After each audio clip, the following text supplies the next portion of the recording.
Welcome to Right or Wrong Talk Show. I'm your host tonight, the kind of guy who talks politics like he's complaining in a local diner, but somehow still makes sure you actually understand what's going on. Tonight, we're not going to beat around the bush. No official language. No fancy words. We're going straight into a question a lot of Hong Kong people are asking themselves every single day, but no one really dares to say out loud.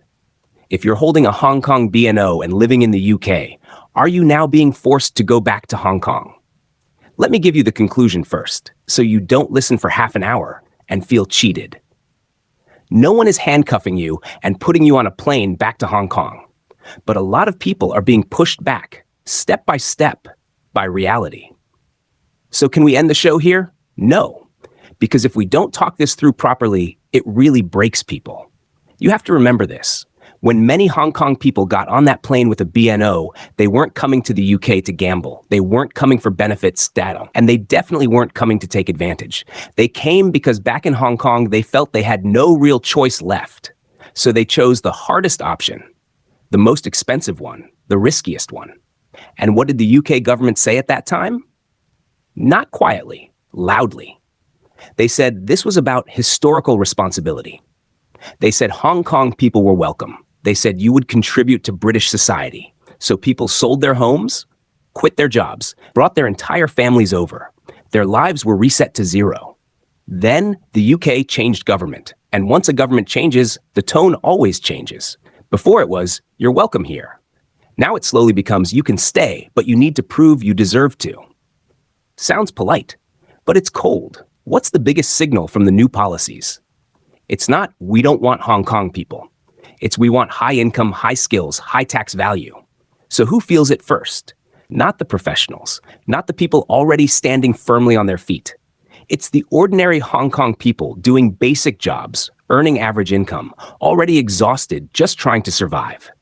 Rent is insane. Wages can't catch up with inflation. Benefits are harder to access. Visa renewals feel stressful every single day. No one tells you you have to leave, but the whole system is telling you, if you stay, life is going to be very hard. So tell me, is that being forced legally? No. In real life? Yes. This is the cruelest part of the modern world. No one needs to force you anymore. They just tighten the environment slowly, and you start calculating. You start losing sleep, and eventually you think the most painful sentence of all, maybe I should just go back. And then what do we see? Hong Kong people protesting in the UK. How ironic is that? The same country that invited you is now the place where you stand on the street and say, you can't change the rules halfway through. This isn't political theater. This is survival anxiety. So what is the UK government thinking? Let me translate it into plain human language. The votes have changed. The pressure is here. Of course we adjust. As for your life plans, sorry, that's not our priority. So who's suffering the most right now? Not the high earners, not the people who've already made it. It's the people stuck in the middle, afraid to go back to Hong Kong, struggling to stay in the UK. Life becomes a permanent, temporary stay. You don't dare say you're British. You don't dare say you'll go back to Hong Kong. Every day feels like you're waiting for a verdict that hasn't been announced yet. So let me answer the question again. Holding a BNO in the UK does not mean you're being dragged back to Hong Kong. But for low-income Hong Kong people, policies and reality are pushing them closer and closer to having no choice. And this kind of pressure is even crueler than direct deportation, because you don't even know who to blame. Let me end this part the right or wrong talk show way. Politics never talks about feelings.